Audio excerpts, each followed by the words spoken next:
Hi, I'm Senta Leff. I'm one of the two co chairs of the Homes for All Coalition. And together, we're a group of over 217 and counting endorsing organizations from all across Minnesota. We have successfully generated almost $400 million in new investments for affordable housing in Minnesota since 2012. That's incredible.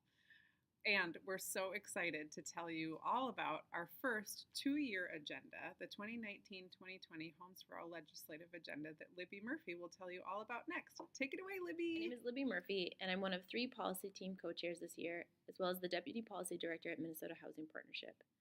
I'm excited to walk you through Homes for All's 2019-2020 legislative agenda. For the first time ever, we've adopted a 2-year policy agenda requesting more than $430 million in bonding, appropriation, and tax requests.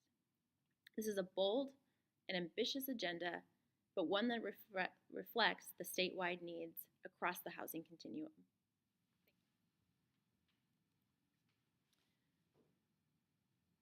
Homes for All is requesting $24.8 million in the Department of Health and Human Services this year.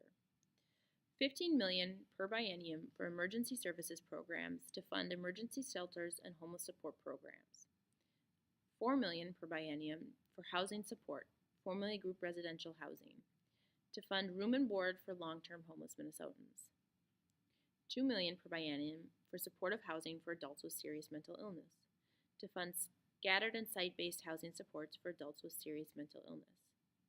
1.8 per biennium for long-term homeless supportive services to expand services to Minnesotans experiencing chronic homelessness. Lastly, $2 million per biennium for the Homeless Youth Act to fund programs and supportive services for youth experiencing homelessness.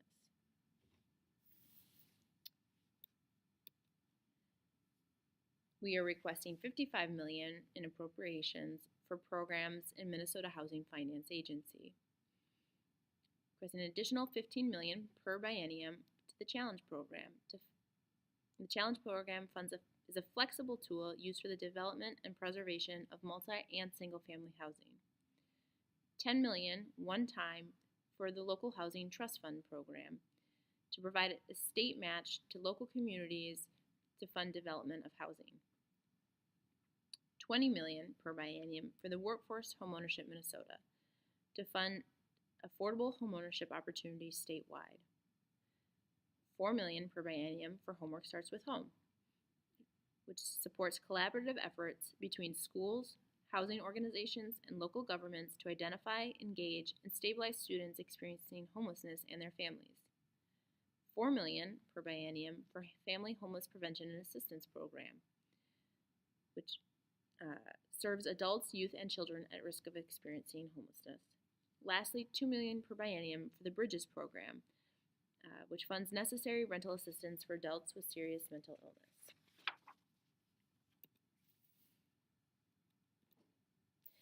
In addition to the appropriations requests, Homes for All is requesting over $50 million in the tax committee, $50 million annually for the Tax Credit Contribution Fund. This would create a program where, in exchange for contributions to affordable housing projects, contributors will receive a credit on their state tax liability. Over $180,000 per biennium to restore the renter's credit for resident-owned manufactured housing parks, so that taxpayers living in resident-owned manufactured housing cooperatives will be able to claim property taxes on the land their home is on.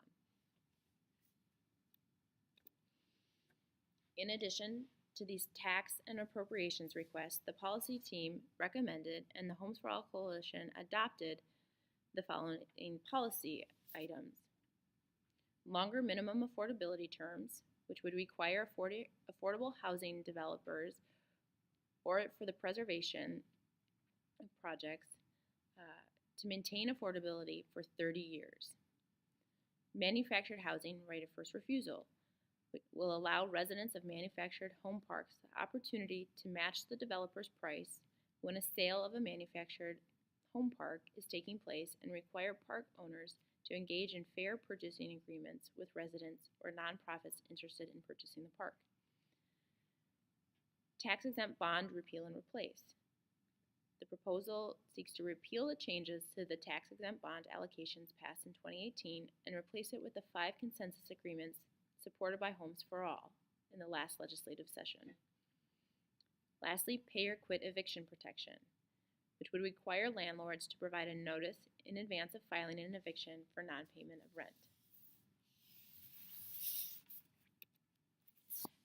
As this is a 2-year agenda that was adopted by the coalition, the policy team recommended a request of $300 million in bonding, $100 million in general obligation bonds for public housing rehabilitation, and $200 million in housing infrastructure bonds to preserve federally subsidized rental housing, the construction of permanent supportive housing for persons and families experiencing or at risk of homelessness, and for community land trust acquisitions for single-family homeownership. In addition to the 2 new uses that were adopted last year, which include senior housing and acquisition of manufactured home parks. Thanks, Libby, for running through the legislative agenda. My name's Nicole Laumer, and I'm co-chair of the Community Engagement Team. We're going to close out this video today by running through our website and how to get more involved.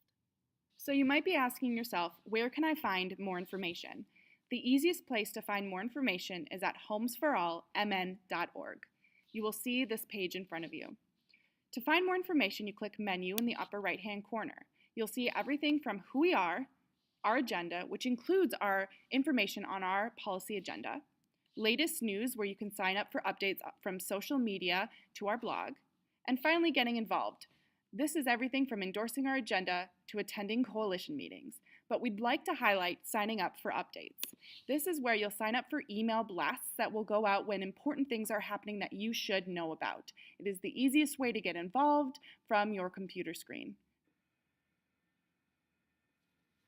Hi, Kirsten Rookie here. I am the communications co-chair, and I just want to say that we are so excited for this session. It's our biggest and boldest first ever biennium agenda, and we can't do any of our work without you.